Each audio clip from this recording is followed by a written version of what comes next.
जिल्ह्यातील भूगर्भीय पाण्याची पातळी घटत असल्यामुळे कागदपत्री अनेक योजना राबवल्या जात आहेत। यापैकी काही योजना प्रत्यक्षात काही लोकांपर्यंत पोहोचल्याची आहेत, परंतु लहान व मध्यमवर्गीय शेतकऱ्यांना या सरकारी योजनांची माहिती नसल्यामुळे त्यांची संपूर्ण अंमलबजावणी होत नाही।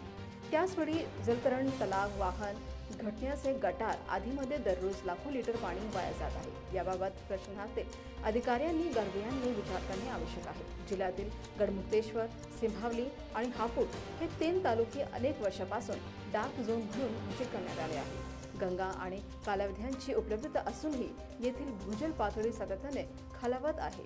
याचे मुख्य कारण म्हणजे भूजलाचा अनावश्यक उपसा आणि जागरूकतेचा अभाव। गेल्या काही वर्षात सर्वाधिक पाणी लागणाऱ्या भात पिकाची वर्षातून 2 वेळा लागवड केली जात आहे, तर पाणी बचतीच्या मोहिमा केवळ कागदपुराव्यातच मर्यादित राहिल्या आहेत। परिणामी जिल्ह्यांचे भूजल स्तर सतत कमी होत आहे।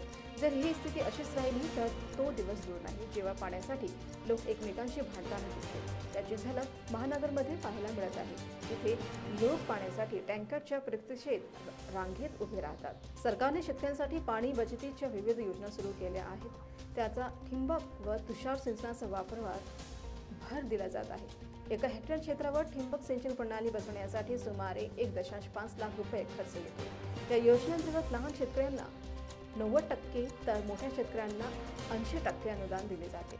या पद्धतीने सिंचन केल्यास पिकांना आवश्यकतेनुसार पाणी तसेच उत्पादनात वाढ होते, परंतु योजनेची माहिती नसल्यामुळे बहुतांश शेतकरी आजही पारंपरिक पद्धतीने सिंचन करत आहेत, ज्यामुळे मोठ्या प्रमाणावर पाणी वाया जात आहे। शेतकऱ्यांसोबतच प्रशासनाने पाणी बचतीबाबत गंभीर होण्याची गरज आहे। कार्यालय, जलतरण, तलाव आणि वाहन धुण्यासाठी परवानगीशिवाय लावलेले सबमर्सिबल पंप आणि त्याद्वारे वाहून जाणारे पाणी वाचवण्यासाठी संपूर्ण जिल्ह्यात मोहीम राबवली पाहिजे। निष्काळजीपणा आणि स्वार्थामुळे दररोज लाखो लिटर भूजल वाया जात आहे। याकडे प्रशासनाने लक्ष देणे आवश्यक आहे। या योजनेचा लाभ घेण्यासाठी शेतकऱ्यांकडे जमिनीची संबंधित कागदपत्रे, बँक पासबुकची प्रत, आधार कार्ड, फोटो आणि मोबाईल क्रमांक असणे आवश्यक आहे। शेतकऱ्यांना प्रधानमंत्री कृषी सिंचन योजनेच्या अंतर्गत जवळच्या जनसेवा केंद्रावर जाऊन अर्ज करावा लागेल। तसेच ते जिल्हा उद्यान अधिकारी कार्यालयात जाऊन आवश्यक कागदपत्रे सादर करू शकतात। अधिकाऱ्यांनी सांगितले की शेतकऱ्यांना जागरूक करण्यासाठी वेळोवेळी मोहीम राबवली जात आहे। गडमधील मोहम्मदपूर, शकरपूर गावातील काही शेतकऱ्यांना या योजनेचा लाभ देण्यात आला असून त्याचे सकारात्मक परिणाम दिसून आले आहेत।